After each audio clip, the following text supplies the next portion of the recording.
ప్రేక్షకులకు నమస్కారం అండి. సర్పగంధ, సర్పాక్షి అంటారు దాన్ని. మూలికల దాంట్లో కూడా సర్పాక్షి అనే రాస్తారు. సర్పాక్షి అంటే చాలామంది పుస్తకం అంతా తిరిగేసి లేదనుకుంటారు. కానీ సర్పగంధకే మరో పేరు సర్పాక్షి అండి, సాంస్క్రిట్ నేమ్. సర్ప అక్షి అంటే కన్ను. ఆ పాము యొక్క కన్ను లేక దాని మొగ్గలు కానీ దాని ఈ కానీ ఉంటాయి కాబట్టి కాయలు కానీ దాన్ని సర్పాక్షి అని పేరు పెట్టారు. కఠోరమైన చేదు ఉంటుందండి, మామూలు చేదు కాదు. మీకు ఈ సర్పాక్షి అనేది అనేక రకాలైన వ్యాధుల మీద పనిచేస్తుంది. నిద్ర కూడా వస్తుంది. ఏ విధంగానే అంటే బీపీ వల్ల నిద్ర పట్టిన వాళ్ళు ఉన్నారనుకోండి, వాళ్ళు దీన్ని ఒక 600 mg పాలల్లో కలుపుకొని తాగగలిగితే కనుక పడుకునే ముందర చక్కగా నిద్ర పడుతుంది. తెల్లారేసరికి బీపీ కంట్రోల్ అవుతుంది. చాలా అంటే చాలా బాగా పనిచేస్తుందండి బీపీ మీద. కానీ కఠోరమైన చేదు. అసలు నోట్లో పెట్టారు అంటే మీరు కనీసం దాని ఆ చేదు అనే స్పర్శ ఒక 20 నిమిషాలు అరగంట దాకా గంట కూడా ఉంటుందేమో. చేదు పుచ్చకాయ ఎంత చేదు ఉంటుందో అటువంటి చేదు ఈ సర్పాక్షి కూడా ఉంటుందండి. కానీ అద్భుతమైన హార్ట్ మీద పనిచేసి మంచి మందుల్లో ఈ సర్పగంధ ఒకటండి. ఇంత కఠోరమైన చేదు ఉండటం వల్ల ఇది కొంచెం షుగర్ని కూడా సబ్సైడ్ చేస్తుంది. షుగర్ మీద కూడా కొంతవరకు పనిచేస్తుంది. బీపీ మీద పనిచేస్తుంది. బీపీ మీద ఎప్పుడైతే పనిచేసిందో మనకి కొలెస్ట్రాల్ కూడా కొంత తగ్గడానికి అవకాశం ఉంది. ఇలాగా ఈ సర్పగంధ అనే దాన్ని మనం అనేక రకాలుగా వాడుకోవచ్చు. కానీ దీన్ని ప్రాపగండా చేయటం కొంచెం కష్టం అండి. ఎందుకంటే దీని కాయల్లో ఉన్న విత్తనాలు వంగ విత్తనాలే పలచగా ఉంటాయి అన్నమాట.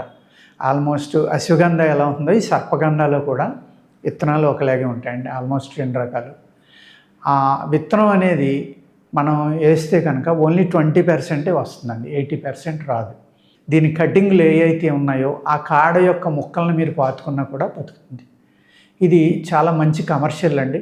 రైతులు కూడా దీన్ని జాగ్రత్తగా వేసుకుంటే ఒక 18 నెలల నుంచి 2 సంవత్సరాలు పెంచి పంట ఇది.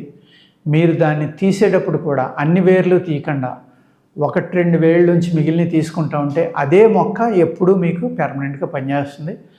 ఎకరానికి 2 లక్షల నుంచి 4 లక్షల ఆదాయం రావడానికి కూడా పనిచేస్తుందండి. దీనికి బెడ్ టైప్లో మీరు బోధులు వేసుకుని ఎత్తుగా గట్లుగా మీరు కట్టుకుని దాని మీద కనుక ఈ కటింగ్లు మీరు సీడ్ కానీ ఎవరైనా అమ్మితే కనుక ఆ సీడ్ తెచ్చుకుని నార్మడి పోసి పారటం కానీ ఆ విధంగా అయితే 1.5 సంవత్సరం పడుతుందండి. అద్భుతమైన కమర్షియల్ క్రాప్ ఇది. ఆయుర్వేదంలో కమర్షియల్ క్రాప్స్ చేయాలని ఎంతోమంది నాకు ఫోన్ చేసి అడుగుతూ ఉంటారు. ఏమి వాడమంటారు, ఏమేస్తే లాభాలు వస్తాయని. అది తర్వాత పొత్తిదుంప అండి, కలిహారి, లాంగలి అంటారు, కనుగుడ్డు గడ్డ అంటారు, నాగేటి గడ్డ అంటారు, అనేక పేర్లు ఉన్నాయి. దాని సీడ్కి దుంపకి కూడా మంచి డిమాండ్ ఉందండి. ఇలాంటి పంటలు వేసుకుంటే బాగుంది. ఏ మూలిక తీసినా సరే ఆదివారం తీస్తే కనుక దాంట్లో ఒక అద్భుతమైన గుణం ఉంటుందండి. ఆ ఆదివారం కనుక మీరు ఈ సర్పగంధ దీన్ని తీసుకుని చాలా గట్టిగా ఉంటుందండి, తొందరగా పౌడర్ రాదు.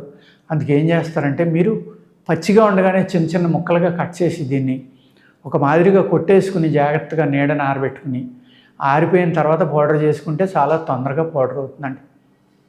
బాగా ముదిరిపోయిన మూలిక ఉందనుకోండి, 1 అంగుళం లావి, 2 అంగుళాలు, 3 అంగుళాలు లావి కూడా వేళ్ళు ఉంటాయి. అవి మనం పౌడర్ చేసుకోవాలంటే చాలా కష్టం అనమాట. అందుకు పచ్చిదుంప రావడం కానీ లేక దీన్ని జాగ్రత్తగా నీళ్ళలో నానబెట్టి దీన్ని చిన్న చిన్న ముక్కలుగా కొట్టి నానబెట్టారనుకోండి మెత్తగా అవుతుంది.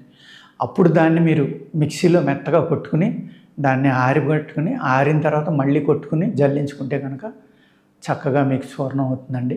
అంటే చాలామంది చూర్ణం చేద్దామని ప్రయత్నిస్తారు. మిక్సీలు వచ్చినాయి కాబట్టి మిక్సీ బ్లేడ్లు పోతాయి, మిక్సీలు పోతాయి. అలా కాకుండా ఒక సులభమైన మార్గం, మందుని ఎలా తయారు చేసుకోవాలనే చోట సులభమైన మార్గం అనేది నేను దీంట్లో చెప్తున్నానండి.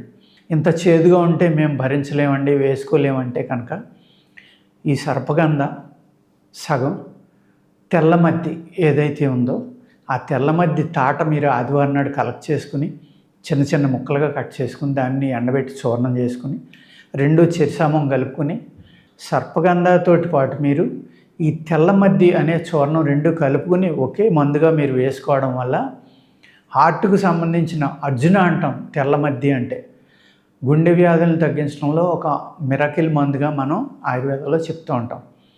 అందుకు దీనిని ఒక 2 నెలల నుంచి 6 నెలలు మీ వ్యాధిని బట్టి వేసుకుని తగ్గిపోయాక ఆపేస్తూ ఉండండి. అమృతమైన కంటిన్యూగా తినకూడదు.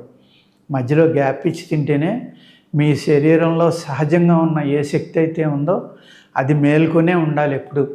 మీరు సంవత్సరాల తరబడి ఈ మందులు సపోర్ట్ ఇస్తే ఏదైనా సహజమైన రికవరీ కెపాసిటీ అనేది, మళ్ళీ వ్యాధి నుంచి బయటపడే శక్తి మీ శరీరంలో అంతర్లీనంగా ఉందో ఆ శక్తిని శరీరం కోల్పోతుందండి.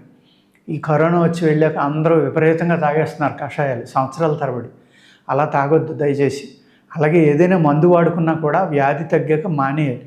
మళ్ళీ అనుమానం ఉంటే మళ్ళీ వాడుకోవాలి తప్ప కంటిన్యూగా ఏదైనా మందు వాడడం వల్ల ఏమవుతుందంటే మన శరీరంలో ఏదైతే న్యాచురల్గా ఈ వ్యాధిని తగ్గించే లక్షణాలు, గుణాలు, బ్యాక్టీరియాలు ఇలాంటివి ఉన్నాయో అవన్నీ శక్తిని కోల్పోయి నిద్రావస్థలోకి వెళ్ళిపోతాయండి.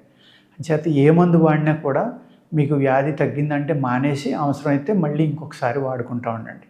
ఓకేనండి, నమస్కారం.